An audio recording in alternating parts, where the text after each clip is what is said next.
talking about today, Tease? What we talking about? Alright, today I want to find out, let the people know who is Hip Hop Junkies.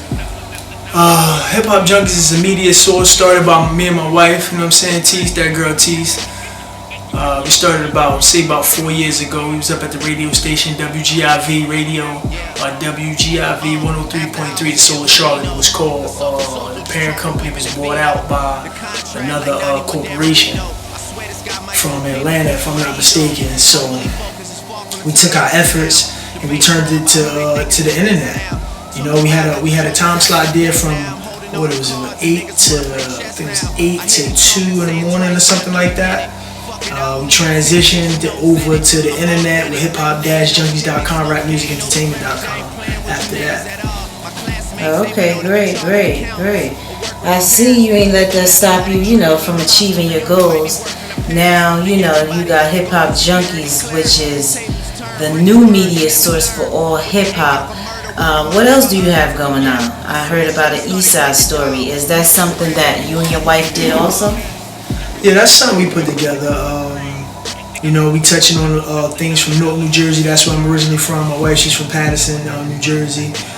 Every time you hear about Newark, New Jersey, you hear about the violence and all of the different things that's going on, all the negativity. You don't hear about no positivity.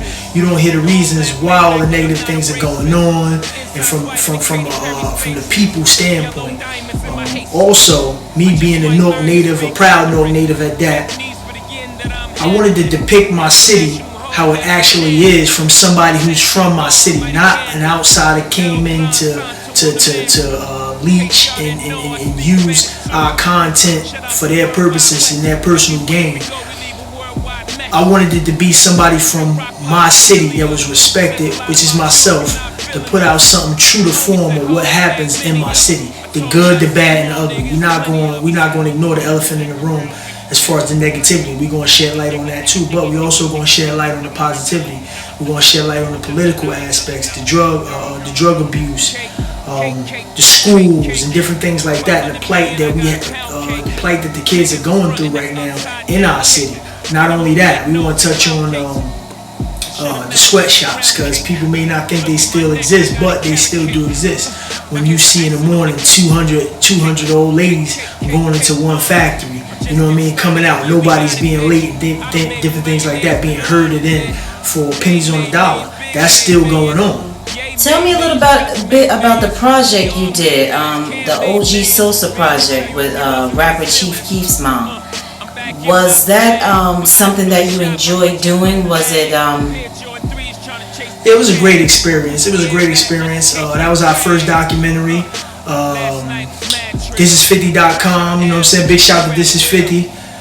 Dave House over there, Jack Thriller, and a few other people. They gave us the opportunity, put us on a platform to let our story be heard. Like you was asking me about the OG Sosa project. We with Lolita Carter. It was an experience in itself. We learned a lot about what it takes to actually do a documentary, what it takes to do a film project as a whole.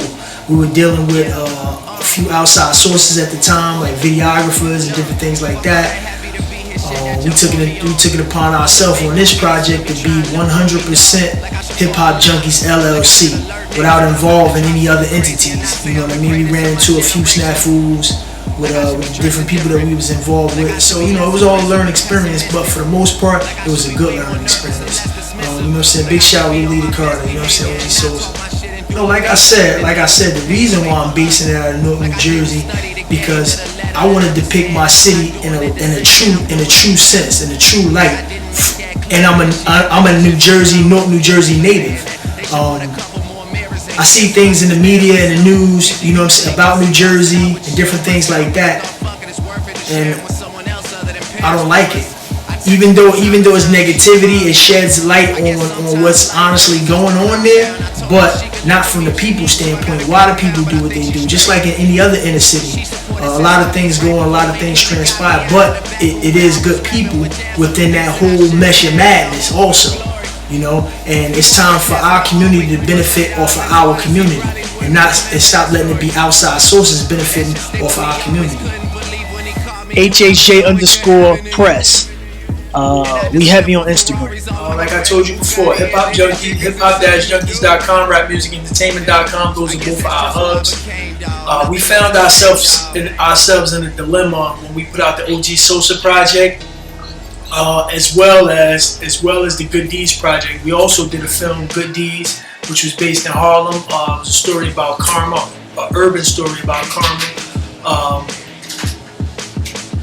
We did a premiere that at Mazelis Theater in Harlem, NYC. 400 people came out and supported us. Big shout to Shard Films. We went and partnered with them on that project. We had a great experience with them. It was good working with them fellas. And now, since we've learned our way, we figured why send all our money to the different media outlets to promote and exhibit our content. Why not build our own forum and send people to our hub so that we can retain the traffic and the customer base and the viewership. That's the best thing you can possibly do right now. Well, you definitely heading in the right direction. That's a smart move to have your own hub and not have to depend on no one to, get your content out there. What do you want to say to all the Hip Hop Junkies fans and everybody that's going to be tuning into the TV series? Oh, man. Wow. I want to say thank you to everybody who's been supporting us and who's continued to support us from the beginning. Thank you to those who didn't believe in anything that we were doing. We appreciate that too, because that was just fuel